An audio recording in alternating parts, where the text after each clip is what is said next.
Pelayanan peta potensi sumber daya geologi oleh Badan Geologi Pusat Sumber Daya Mineral Batu Bara dan Panas Bumi. Peta potensi sumber daya geologi adalah bentuk data dan informasi potensi sumber daya geologi di suatu daerah dengan tingkat rincian informasi sesuai skala yang akan memberikan informasi sebaran, jenis, serta potensi sumber daya geologi dengan latar belakang data dan informasi geologi. Sistem peta tersebut didesain agar pelayanan data dan informasi kepada stakeholder dapat dilakukan secara cepat, akurat, dan mutakhir sehingga mampu meningkatkan iklim investasi di bidang pertambangan yang pada akhirnya akan berarti pada program pembangunan nasional dan peningkatan perekonomian bangsa. Hasil peta potensi sumber daya geologi dikelola dengan memanfaatkan teknologi digital dan dikumpulkan dalam suatu sistem informasi basis data.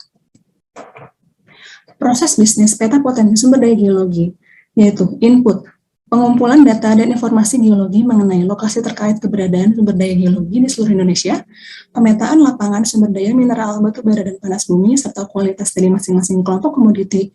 Prosesnya adalah pengelolaan basis data sumber daya geologi menggunakan format data shapefile dengan sistem user ArcGIS dan Microsoft Office.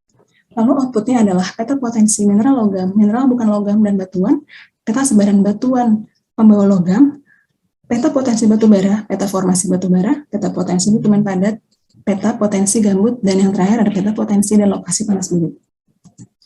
Adapun saran peningkatan dalam pelayanan, antara lain, penyediaan informasi mengenai peta-peta yang sudah dilakukan pemutakhiran atau bersifat up-to-date, membangun koordinasi tim yang baik dalam bidang informasi, sub-bidang pelayanan, informasi publik, dan sub-bidang kerjasama.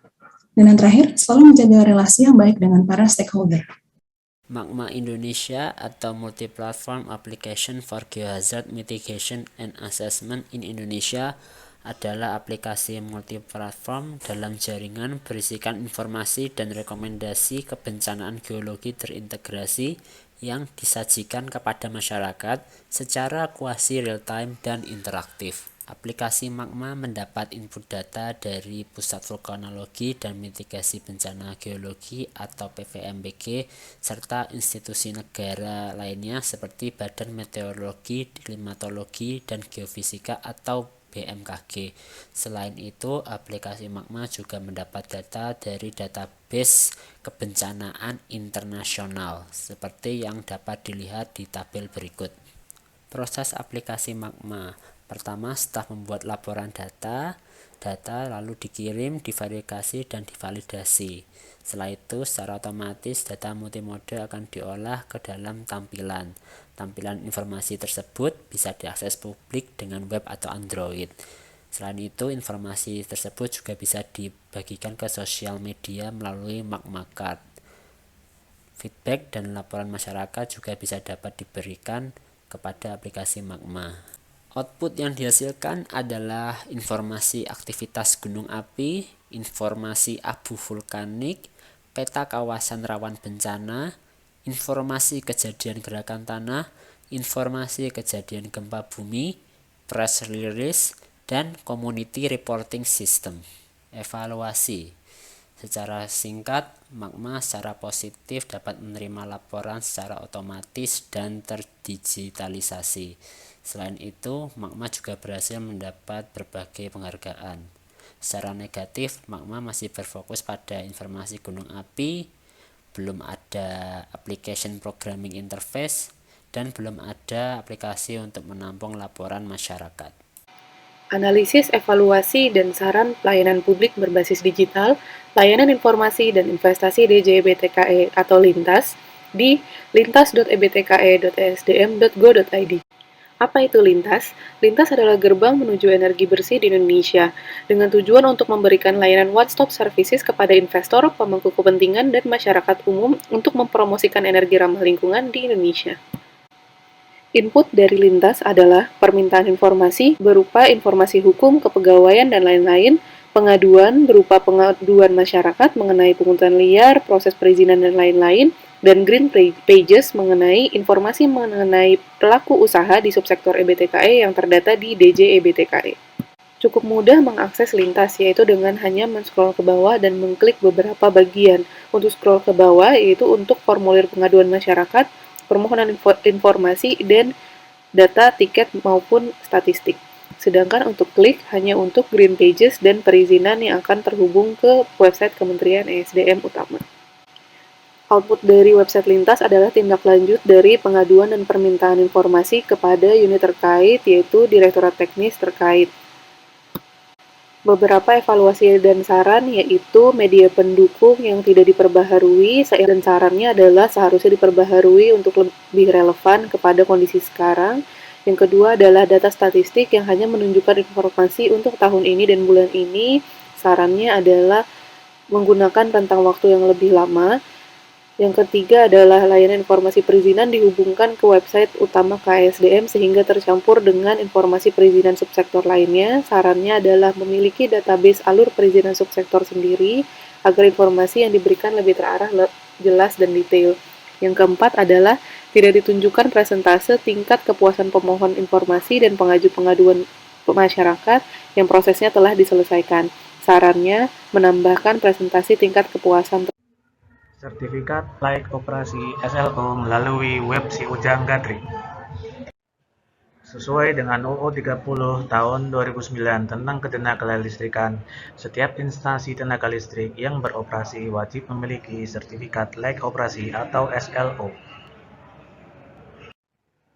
Untuk dasar hukum, UU nomor 30 tahun 2009 tentang ketenagalistrikan, UU nomor 11 tahun 2020 tentang Cipta Kerja. Setiap instalasi tenaga listrik yang beroperasi wajib memiliki sertifikat layak operasi, mulai dari pembangkit, transmisi, maupun distribusi, mulai dari pemanfaatan tenaga tinggi atau TT, pemanfaatan tenaga menengah atau TM, dan baik, dan terakhir pemanfaatan TR atau tegangan rendah. Persyaratannya mulai dari izin usaha atau IUPTL, untuk kepentingan umum, kemudian untuk kepentingan sendiri atau IUPTLS, serta atau identitas pemilik instalasi pemanfaatan tenaga listrik tegangan tinggi dan tegangan menengah. Kemudian ada lokasi instalasi, jenis dan kapasitas instalasi, sampai dengan spesifikasi teknis peralatan utama instalasi. Untuk instalasi pemanfaatan tenaga listrik tegangan rendah harus memiliki syarat identitas pemilik instalasi, lokasi instalasi, dan juga peralatan yang dipasang.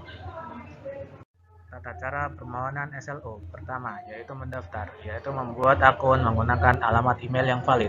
Pemohon diharuskan login terlebih dahulu sebagai pengguna di website Ujang Gatrik. Yang kedua yaitu membuat permohonan SLO. Pemohon membuat permohonan SLO pada menu layanan SLO dengan melengkapi persyaratan dan memastikan instalasi tenaga listrik telah terpasang serta siap untuk dilakukan sertifikasi. Yang ketiga yaitu memilih lembaga inspeksi teknis. Mohon memilih lembaga inspeksi teknis atau LIT sesuai ruang lingkupnya dan mengajukan jadwal rencana akan dilakukan pemeriksaan dan pengujian instalasi.